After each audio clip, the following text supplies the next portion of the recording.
হয়েছে, মানে একটু ভালোভাবেই ঝড়টা হয়েছে। সো হ্যালো গাইস, সবাইকে অজয় ব্লগ ভিডিওতে স্বাগত। এখন বাজে 11টা 26। এই দেখো 11টা 26, আর এখন আকাশে পরিস্থিতি দেখো ভাই। আজকে 30/4/2025, আর আজকে এই অবস্থা অক্ষয় তৃতীয়া। শুভ অক্ষয় তৃতীয়া সবাইকে আগে জানাই, ঠিক আছে? তো দেখো এত সুন্দর পুজোটা করেছি আমরা, আমার ভোরবেলা হয়ে গেছে, দেখাবো চলো সব কিছু। জোতার আসবে গায়ে সেই লেভেলে, পুরো অন্ধকার মন্ধকার হয়ে এসেছে পুরো। তো চলো ভিডিওটা এনজয় নিতে থাকো, আর দেখো কি অবস্থা চারপাশে আকাশ টাকাশ দিয়ে, মানে মারাত্মক ব্যাপার। একটু একটু বৃষ্টি পড়ছে, এদিকে তো পুরো আলো রয়েছে, এখন অন্ধকার হয়ে যাবে, গাছটা সেই লেভেল থাকছে।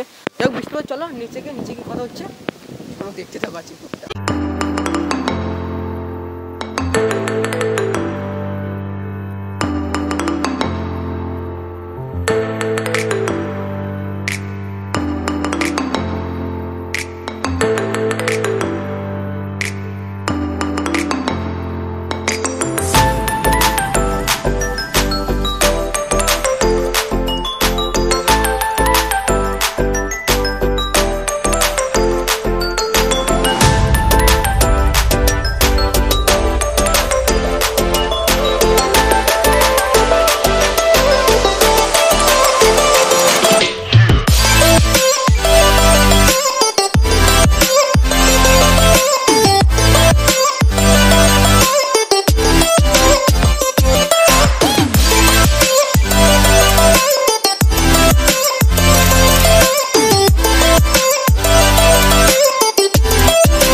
পরে এই এখন কথা বলছি, মানে 11:30 সময় বৃষ্টি, পুরো ঝড় বৃষ্টি, পুরো জল জমে গেছিলো, কারেন্ট পর্যন্ত চলেছে, যার জন্য ব্লগটা করতে পারি।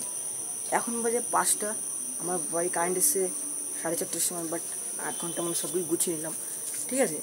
তো মানে পুরো মনটাই ছোটো হয়ে গেল, সারাদিন ব্লগ করবো, কিছু করিনি। দেখো জল টল অনেকটাও শুকিয়ে গেছে, এই আধা ঘন্টার মধ্যে, মানে 1 ঘন্টার মধ্যে অনেকটা শুকিয়ে গেছে, ঠিক আছে? তো মানে অনেক পুরো ঠ্যাক থেকে পুরো হয়ে গেছে, আর কিছু বলার নেই, এইটুকুনি জাস্ট বললাম। মানে অতিরিক্ত পরিস্থিতি বিশাল খারাপ হয়ে গেছে, এখানে গাছও পড়ে গেছে, এই যে এই একটা গাছ পড়েছে, এই যে এইভাবে, ঠিক আছে? এই একটা গাছ, আবার ওই এই একটা গাছ পড়েছে, মানে একটু ভালোভাবেই ঝড়টা হয়েছে, ঠিক আছে? ভাগ্যিস আমাদের চাল ফাল ফুটো হয়নি, বাকি কিছু ফাটেনি, এরকম যে ব্যাপার। মানে পুরো জল ঠল জমে গেছে, মানে গাছ ফাছও পড়ে, 2খানা গাছ পড়ে গেছে, কী আর করবো, কিছু করার নেই। তোমার এই মানে সারাদিনে অনেকটা ভরে হয়ে গেছে, পুরো জল টল হয়ে গেছিলো, যাই হোক জল ফল ছাড় দিলাম, ওই জল বের করে দেওয়া হয়েছে, তো অবস্থা টাইট ছিল। তো এখন আর 6টা বাজে, এখন আর কী বলবো, সবাই ভালো থাকবে, সুস্থ থাকবে। এই ব্লগ যদি ভালো লাগে প্লিজ কী করবে, লাইক কমেন্ট শেয়ার সাবস্ক্রাইব করে পাশে প্রেস করে যাতে যখন ভিডিও হচ্ছে তখন নোটিফিকেশন হবে। তো চলো আজকে ভিডিওটা এনজয় নাও, দেখতে থাকো, টাটা।